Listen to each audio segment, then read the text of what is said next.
আপনারা যেনারা এর আগে আমাদের ভিডিও দেখছেন, অনেক ভিডিও প্রচুর কিন্তু আমরা টমেটো এখান থেকে উড়াইছিলাম। মোটামুটি এখানে 8-10 পিসের মতো গাছ রয়েছে টমেটোর গাছ।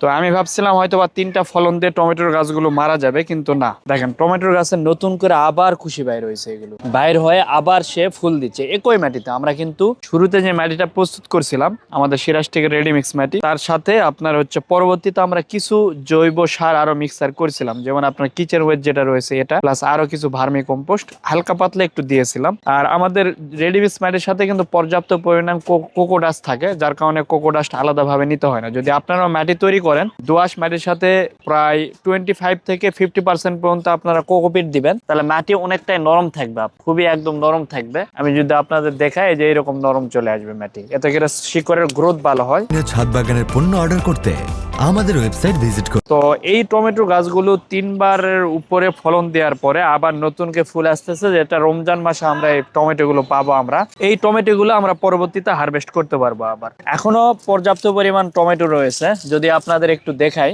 এই যে দেখতে পাবেন এগুলো হচ্ছে টমেটো রয়েছে পর্যাপ্ত। এগুলো পাকতে পাকতে আরো হয়তো বা আমাদের 15-20 দিন সময় লাগবে এগুলোতে। তবে নতুন করে যে ফুল আসতেছে, এটা আমরা আশা করা যায় রমজান মাসের মধ্যে এগুলো হারভেস্ট করতে পারবো। তো আপনাদেরও যেগুলো টমেটো গাছ রয়েছে হয়তো বা না কেটে ফেলে, ভিডিওটার উদ্দেশ্য হচ্ছে কেটে না ফেলে আপনার পর্যাপ্ত খাবার দেন, দেখবেন এগুলোতে আবার আপনার ফুল ফল চলে আসবে নতুন করে। কাটার প্রয়োজন নাই। অনেকেই বলতেছে আপনার রমজানের জন্য আলাদা করে টমেটো গাছ লাগাতে, আমার মনে হয় না প্রয়োজন। এটাতে আপনার হয়ে যাবে যদি আপনার গাছের গোড়ায় পর্যাপ্ত পরিমাণ জৈব খাবার থাকে।